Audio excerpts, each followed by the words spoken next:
Hello, welcome to EBGB Garage. Tonight, I'm going to attempt to put some fittings on here so we can get this big block started up. Just to give everyone an idea of what we got here is a 496 big block, started out life with a 454 Chevy.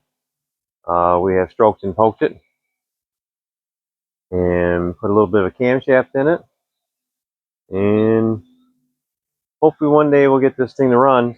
It's in a 1974 Chevrolet Nova. It has approximately 65,000 miles on it. We've done extensive work to it. We've done floorboards, rehung the rear quarters, and some other odds and ends. We got a little bit of work to do to get this thing to start up. Well, let's get to work, see what we can get going. Got some silly fittings we got to put on here because we're going to run heater core on it. The car originally had air conditioning. It was a V8 car, small block with air, power steering, power brakes. All that's going to work on it. Put this in my recycle bin.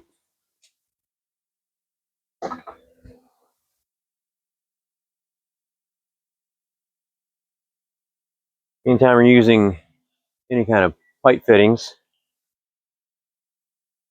you got to put some kind of pipe dope on it. This is PTFE, basically liquid Teflon. And this is for the 3/4 inch size heater hose. It's going to go down here on the water pump.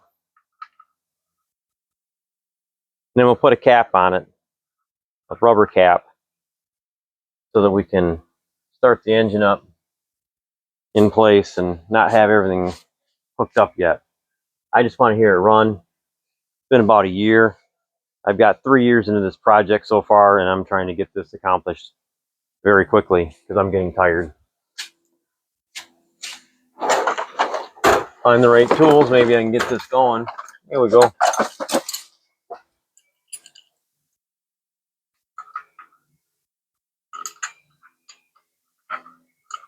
Going into an aluminum water pump, so you don't have to get super tight, but you got to make sure it's tight enough where it's not going to leak on you. Because you don't want to split the aluminum. Because yes, that can happen. I'm going to tell you right now that there's issues getting parts. Because I have worked at a parts store for a number of years. Great parts store. Have anything you want. But they don't have parts stores like the one I worked at. We knew what we were doing.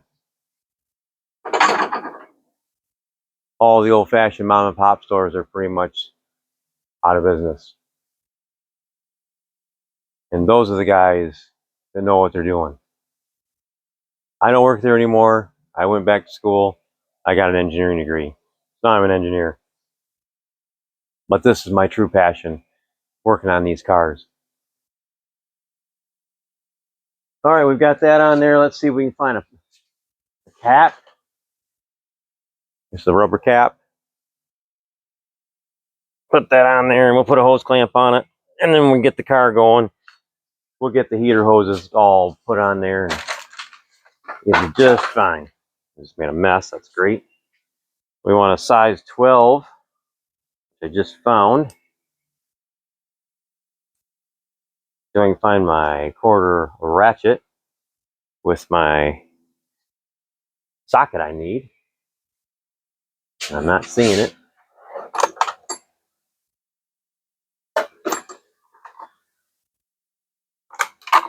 Well, maybe, maybe not. We'll get there.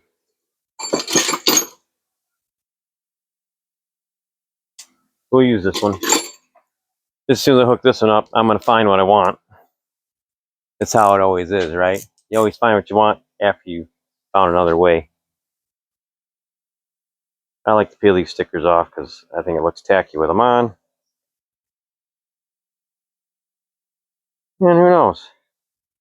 So my barn is very full right now. It has 5 vehicles in it right now.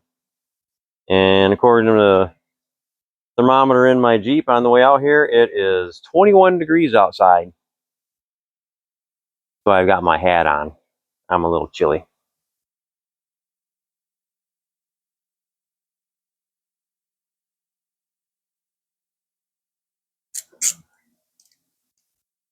All right, we'll get this all clamped on there so we can go on to the next little piece of brass that I need to put on. Brass fittings are an absolute pain anymore. No part stores have them, to be honest. They just don't have them. They should, but they don't.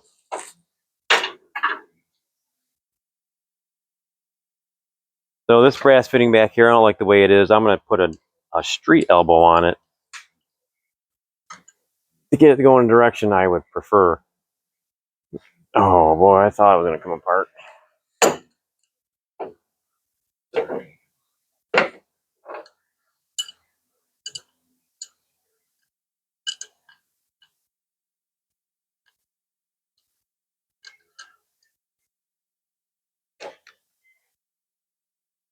There we go.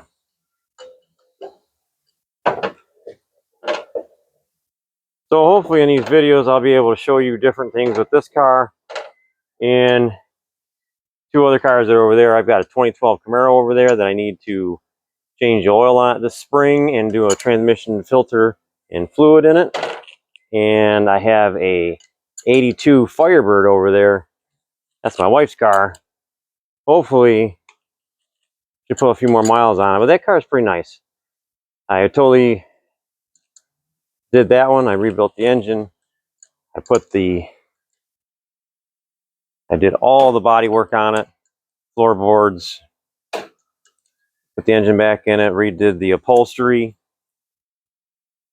and what else did I do on that car? I did it all. It was a shell, just like this one. It was a shell. Put it all back together. Even got the air conditioning working in it. The only thing I don't have working in that car right now is the cruise control. I'm going to work on that though. Figure out how to get that going. So this was sticking up in the air. I didn't like it. I'm going to have it come down here at an angle. Hopefully I can get that all in there. If not, I'll go back to the parts store and get a different fitting because that's how it all works.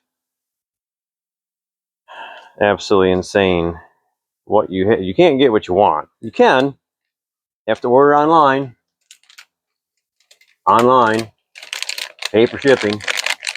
Kind of silly to have to pay for shipping, but it is what it is.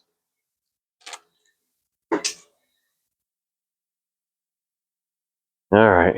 Did I fit in there? Yeah. Okay. Get some more PTFE. So once we get this going, we can put the starter on it. That's going to be underneath the car, of course. Anyone who doesn't know, starter goes under the car. And this old stuff. So I'm going to do this old-fashioned way. It has a carburetor on it, as you probably can see. It's a big block Chevy, I said that. What am I going to do with it? Fun on the street. 373 gear, 3000 stall. It should be okay. I'm not trying to set land speed records. I'm not trying to be the fastest guy on the street either. I'm trying to be cool. I am building this car the way 16-year-old me wanted to build it. I didn't have the money back then. Now I have the money and not a lot of time. But I'm making more time. Get this brass fitting on here. I know it seems kind of archaic. I'm being extremely cautious so I don't bend it, break it, damage it in any way.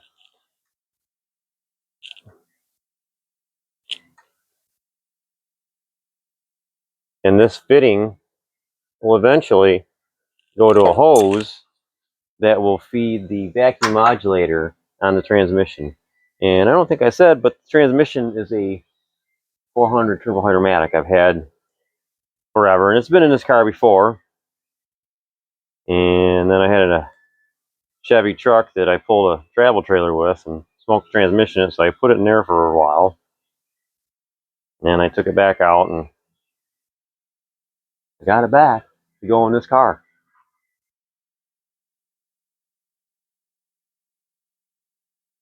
That looks a little better. Doesn't look like it's sticking straight up in the air. Here's my wrench.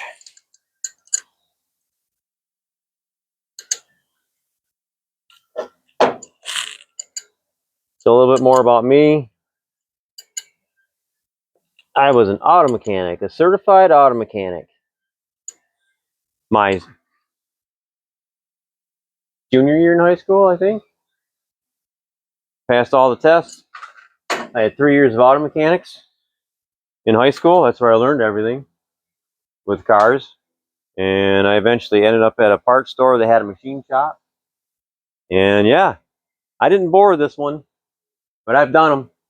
I bored them, balanced them. I reconditioned connecting rods. I did a lot in that machine shop. I wish it was still open. But machine shops are few and far between anymore. And when I went to the machine shop to get this block machine, I gave him all the specs I wanted. And he could tell I've done it before. And then asked me if I needed a job. But it's hard to give up what you went to school for to do your passion. Kind of weird. But anyway, we got that fitting on. We got that fitting on. We're good to go so far. We'll see how much more time we have. We can get the starter out. I'm going to have to crawl under the car to put that starter on. Oh, I have a new transmission mount too. We could put that on possibly. So I did buy a Summit starter. I'll show it to you here as soon as I get it out of the box. Came with everything I should need to install this starter on this big block. So we'll look at the instructions just to make sure there's nothing weird that I need to know about. Okay, pretty straightforward. I can see how someone would want to put that upside down. This surface toward block. Says so right there. Alright, let's take some of this stuff out of the way. We have an instruction sheet. We have shims. Let's see what we got going on here. We definitely need to take this off. Oh, I just love it when you go to take a sticker off and it just rips. I think I have to get the brake clean after it because it's cold. It was 21 degrees outside. Yeah, it's freezing. Where is my brake clean? Here's some on the floor. Ugh.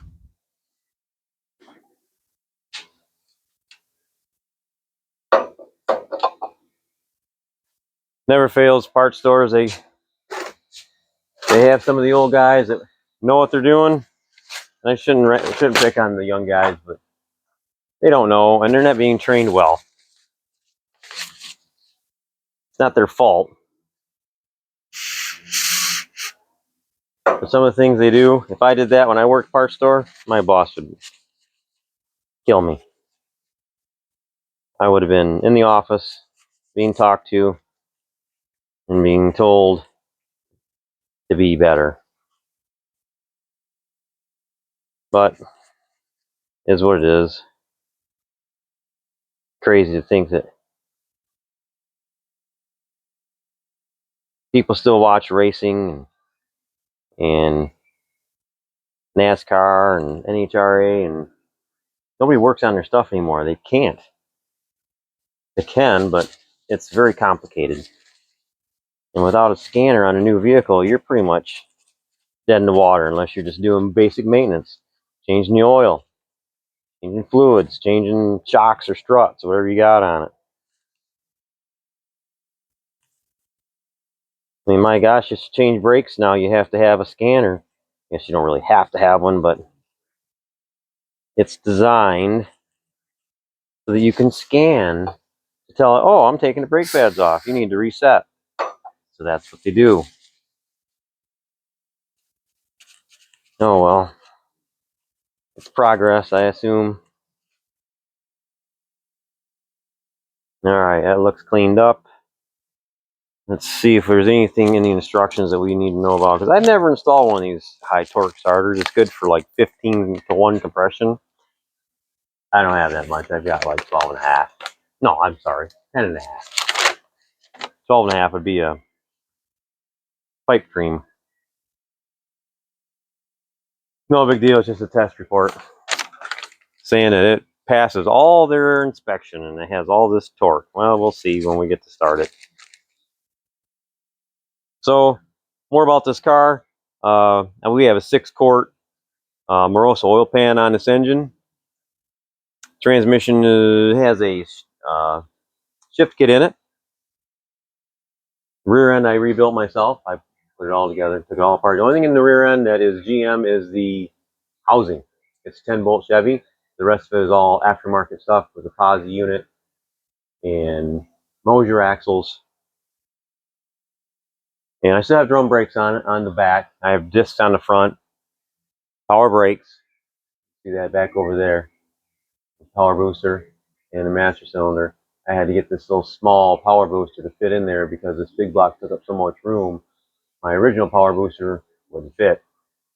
And this hole right here, that's for the wiper motor.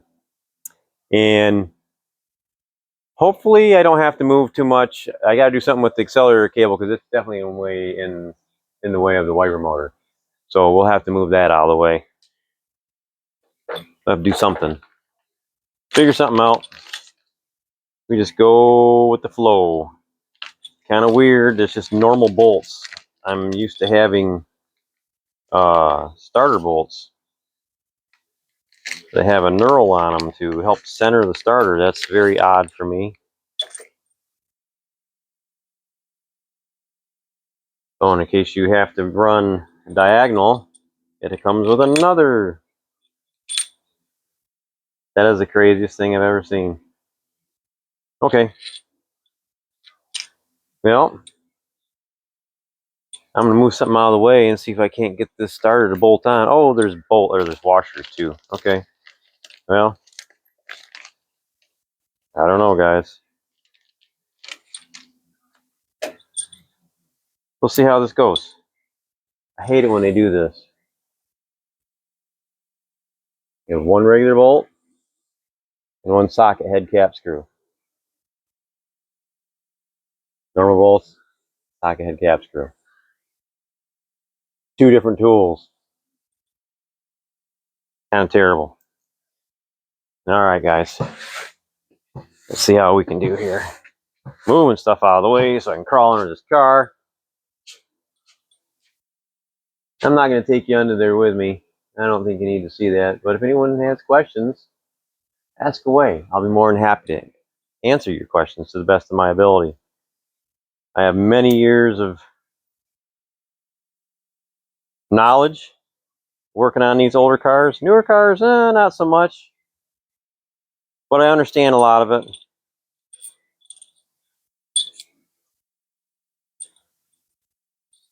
Some of it I guess at. Some of it I know. The new stuff? No, I don't own anything newer than 2015. It's the newest vehicle I own. It's a Jeep Wrangler. I have 2 of those. Let's see if this will fit.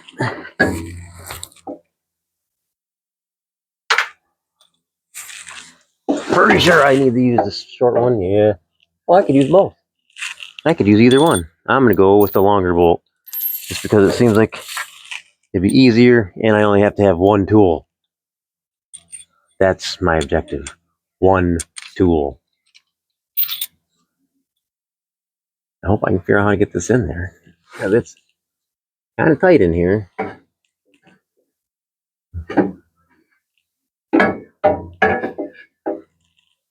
So far I'm striking out. Okay. spin this bad boy around. Take that bolt out so I can get it in there. Maybe. I will say this starter is a lot lighter than the factory GM one that would go in here. Those things were tanks. Oh, I got it in there.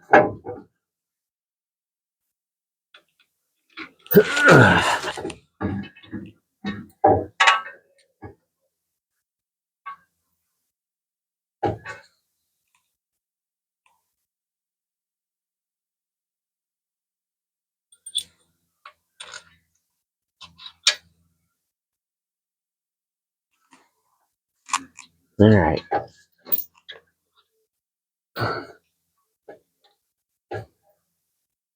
Not cooperating. Let's get a little socket, and an extension, and a ratchet. And yeah, I'm working on my back. Old fashioned. Oh well. Oh, no, yeah, it's not metric anymore. It's standard. 9/16. And that's already out. Imagine that. Please be on the end of this ratchet. Nope. That's right there, though. I've got tools all over the place. Try to keep them in order, but I get lazy. This barn is so packed, I have a hard time getting anything done right now. But hopefully this spring, we'll get this painted. I have to do body work to the two doors. I can show you that when I get there, but it's stages. It's a lot going on in this car. This car has been neglected for a long time. Sat outside at my parents' house, sat outside at my house. I put it in the garage, built this pole barn, and it's full. But let's get back to putting the starter on. Get under this car.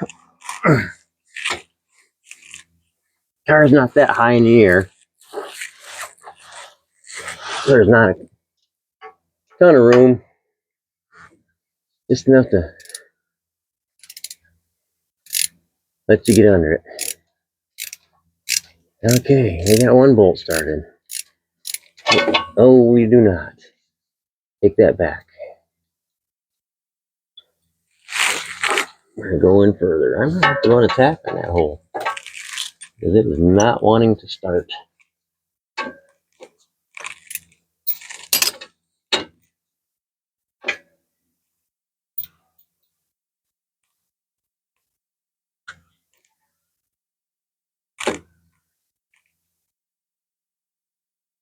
Let's try it again.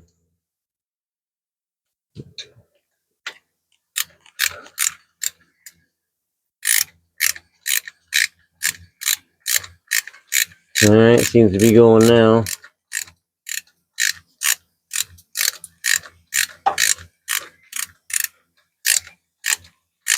Once I get everything this spring, I'll be able to put, hopefully I'll be able to put this car on the hoist and we'll be able to actually get under it a little easier. Because this is, oh, this is not going to be that easy to do. This oil pan has, oh, I just got it in there.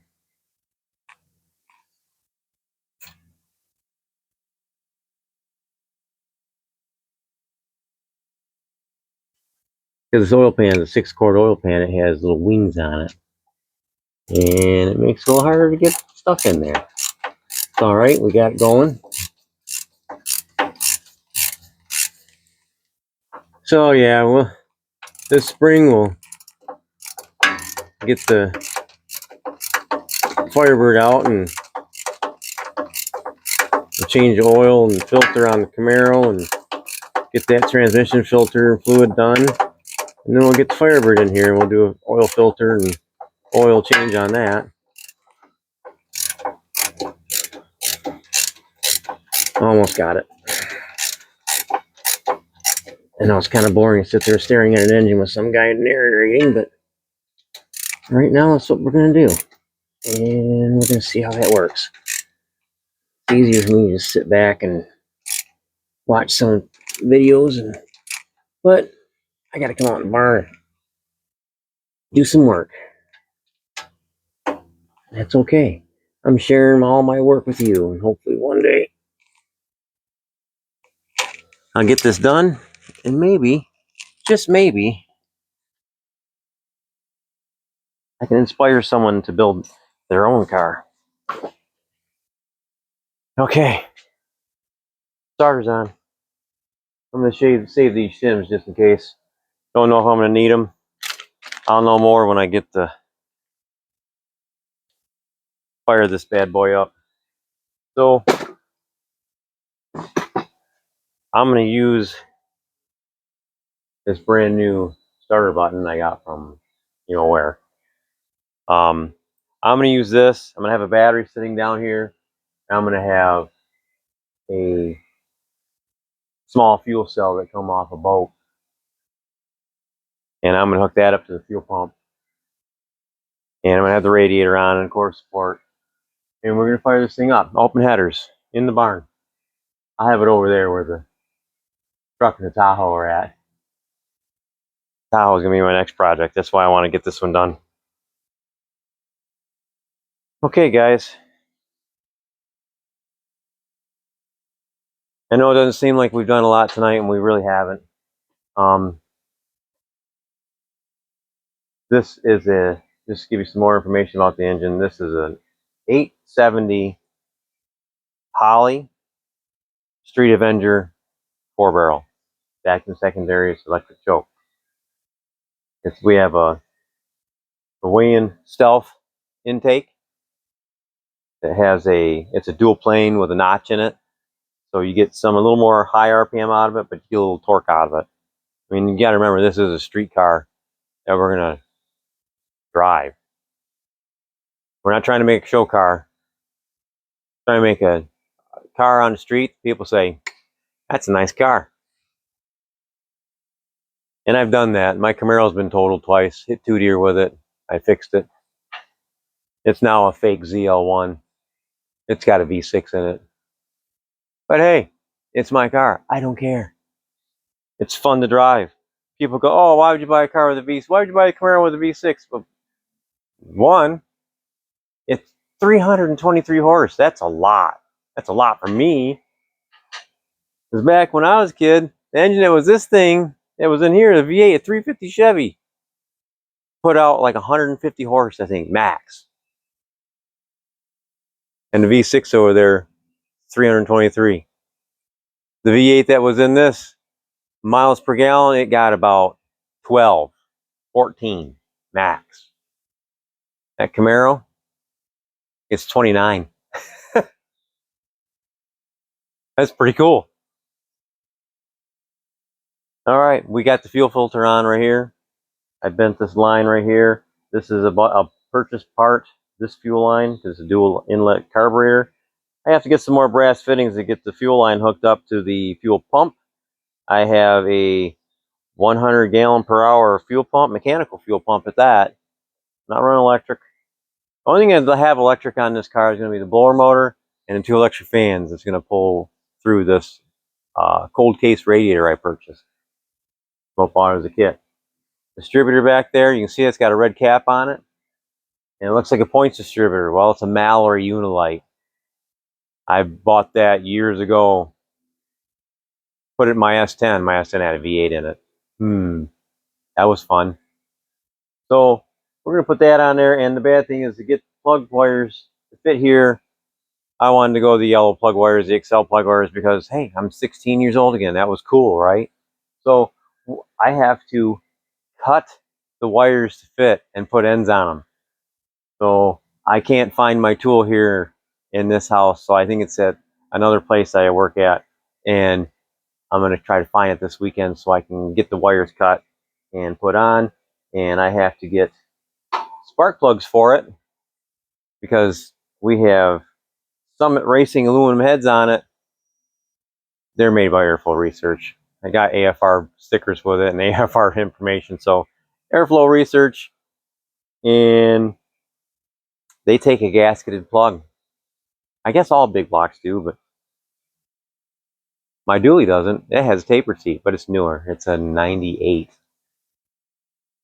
and it don't put out the horsepower that this thing's going to. But that big block and that dually, it's a pulling machine. All right, so I can talk about this stuff up here. I have all these nice brackets here. This bracket system with these pulleys, these are made by CVF Racing. They had a kit that's a alternator and a power steering bracket, and you get pulleys with it. Crank pulley, water pump pulley, alternator pulley and fan, and there's a power steering pulley. I don't have that on there yet. I just want to get this fired up before I get all that going. They fit very well. It's for a short water pump, of course. If you can see that, short water pump. Yeah, this should be fun to drive. I really don't want to take it to the drag strip because I don't want to wreck it. I've got too much time and money invested in it. But you never know. You can't say never. It might show up at Lapeer Dragway one day. Never know. And if you see it, it's purple. It's going to be purple. Right now, it's all white epoxy primer. I have to do the doors yet and the hood. And a couple odds and ends. I have to do some painting to the... I have new fender wells. I'm going to put them on. New core support. I have to do the painting on that. I have a new fuel tank to put in it. And new fuel lines. And I've got all kinds of new stuff. I have a new shifter coming. I have a Kill Duff Machine lightning rod shifter coming. Always wanted a lightning rod, so I bought one. Not the Hearst lightning rod, Kill Duff Machine. That's okay. I think it's a better unit anyway. We'll see when it gets here. And I'm going to do something a little different because it was a column shift car. I'm not going to replace the column. I'm going to be cheap. But the backup switch and the neutral safety switch is still on the column. I can bypass all that and rewire everything, but I'm going to try to do something silly and run another cable up underneath the car and hook onto the ear on the transmission, or from the transmission to the steering column, and see if I can't get the Prindle switch to work and show what gear I'm in on the dash like it did when I drove this car when I was 16, 17 years old. So, oh, a little more tidbit about this car. I took my wife to her prom in this car. So there's some more sentimental value. So that was the last time I drove this car. I put it together, took her to her prom. I worked on it out in the rain to get it going. I got it going, took her to her prom, and I took it back apart. I originally had plans to do a full back half, tub it, cage it, and no. I'm old now. I don't want to do that. I'd love to do it. But this cost me enough money as it is to get to this point. I can't imagine how much more time and money I'd have the back half of the car, and then being upset because it's not square, because I've already figured out this car is not square. And I've done my best to keep it as square as I can. We'll see how it drives down the road. Hopefully it's not dog tracking, but I know how to adjust it if I have to. Okay. Well, I think we've done a pretty decent job with a couple of things. If anyone has any questions, by all means, let me know. Because I'm going to continue with these videos, and I'm going to see how this goes for us, and I'm going to show you all, this project, the Camaro project, not really a project, it's a daily driver for me in the summer. I drive my Jeep in the winter. That's the Firebird. We got to do some work to that. Silly work, but yeah, still got to be done. And then right here next to me, I have a 98 Tahoe. It was my dad's vehicle. And he sold it to my mother-in-law, and then we did a trade with my mother-in-law. I got it for my son to drive, and he smoked transmission in it. Second one, I said, no, I'm done. I went and bought him a Jeep. So Tahoe's gonna be a project, and we're gonna see if we're gonna put a solid axle on it with a leaf spring, or if we're going to do maybe I'll figure out how to rebuild the transmission. Never know. I think I have the ability, because engines don't scare me.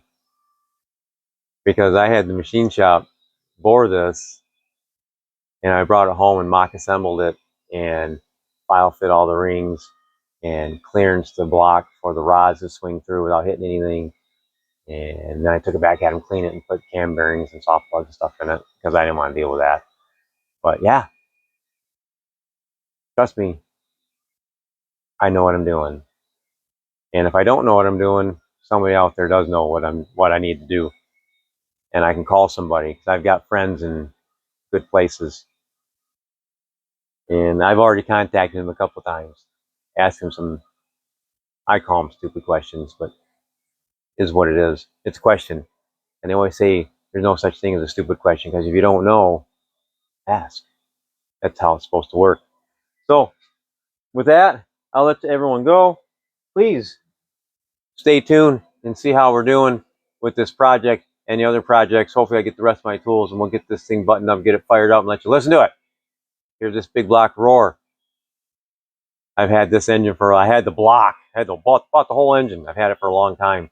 Hopefully we'll get this done and we get to hear it run, and it'll light a little fire under my butt and get this car completed because it's been 3 years in the making. Once again, thank you very much. EBGB Garage. We'll talk to you later.